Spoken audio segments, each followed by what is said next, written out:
¿Ya? ¿Cómo recuerdas la época del gobierno de José López Portillo? Pues me acuerdo muy poco porque yo era muy chico. Me acuerdo, sobre todo me acuerdo de el final de su gobierno por las pláticas familiares en mi casa con respecto a lo mal que todo el mundo veía la nacionalización de la banca. Había gente en mi casa que estaba implicada dentro de los bancos, entonces estaban muy preocupados por lo que iba a pasar con su trabajo. Me acuerdo de pláticas familiares, de comidas familiares, en donde se hablaba de lo mal que estaba el país en ese momento, de lo mal que lo estaba haciendo López Portillo y pues de sus preocupaciones personales. Me acuerdo mucho también del Mundial de España 82, lo último que recuerdo. ¿Cómo se manifestó en tu vida cotidiana la época del crecimiento económico debido a la petrolización de la economía mexicana? No me tocó a mí vivir realmente el boom de la petrolización. A mí me tocó vivir más bien, justo la nacionalización de la banca responde a que el petróleo no genera los réditos que esperan, de acuerdo a las expectativas que estaba teniendo. El petróleo era la panacea del país, pero a final de cuentas no podía sostener lo inflada que estaba la economía mexicana. Entonces lo que pasó fue que López Portillo, para subsanar ese déficit que tuvo, porque el petróleo no le dio lo que quería, tuvo que vender los bancos, tuvo que nacionalizar, los bancos, ¿no? Tuvo que tomar los bancos y quedarse. ¿Cómo afectó tu vida cotidiana la devaluación del peso de 1982?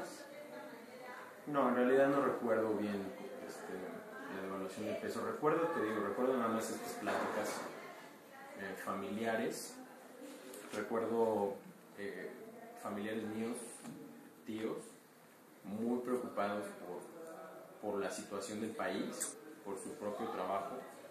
Y recuerdo manifestaciones en la calle, recuerdo gente muy preocupada, noticias, muchos noticieros hablando de lo que pasaría del futuro del país, ¿no? Del proceso inflacionario que se vendría después de la caída del peso y demás. Pero en realidad no recuerdo una influencia que haya tenido directa en mí. ¿Cuáles crees que fueron las causas de esta devaluación y crisis? Las causas de la devaluación fue las expectativas que se tenían con respecto al petróleo. En realidad lo que pasó fue que de pronto tuvieron que, o más bien no se devaluó a tiempo, nadie se dio cuenta, bueno, sí se dieron cuenta, pero no quisieron hacerlo, de que no se tenían las reservas y no se tenían los fondos que se suponían que se tenían, ¿no? Entonces, el peso se devalúa porque vivíamos en una economía sumamente inflada, con una moneda sumamente inflada, viviendo, gastando como ricos sin tener realmente el dinero que sustentara ese gasto. ¿Qué significó para ti la nacionalización de la banca? ¿Cuál fue el objetivo de esta medida y para qué sirvió? El supuesto objetivo de esa medida era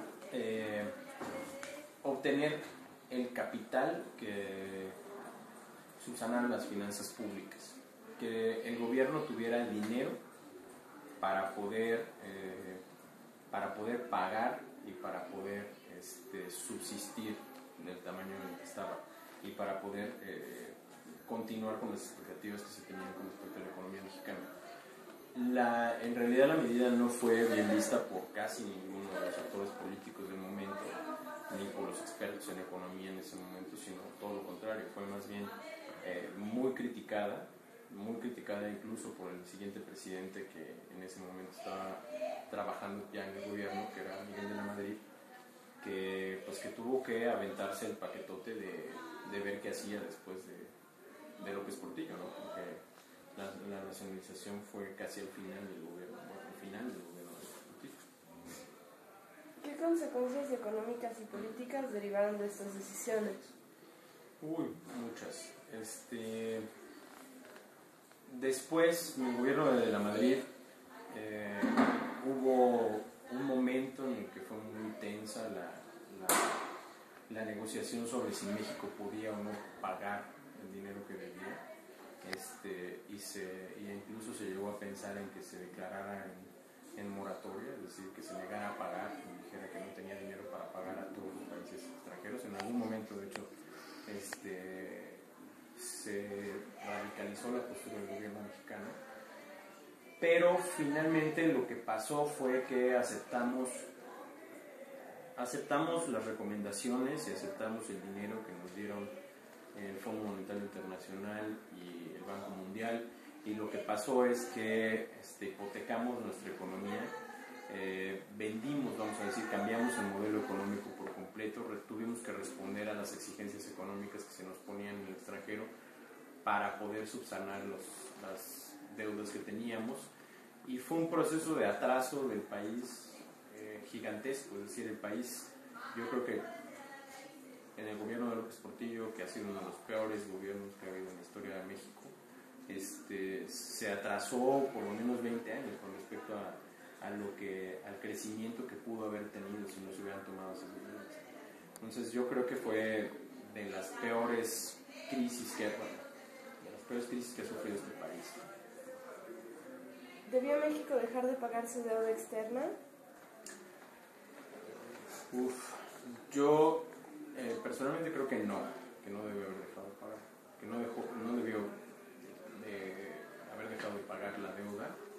Creo que las medidas que se tomaron fueron correctas en ese momento.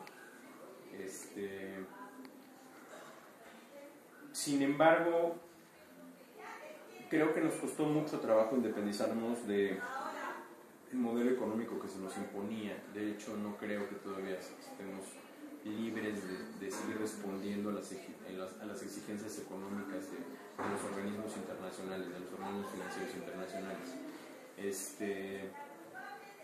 Yo creo que debemos cambiar el modelo, que ahorita debemos cambiar ese modelo y que ya debemos tomar otros caminos diferentes de los que nos han impuesto estos organismos y además los países que son nuestros acreedores, como Estados Unidos sobre todo. Gracias.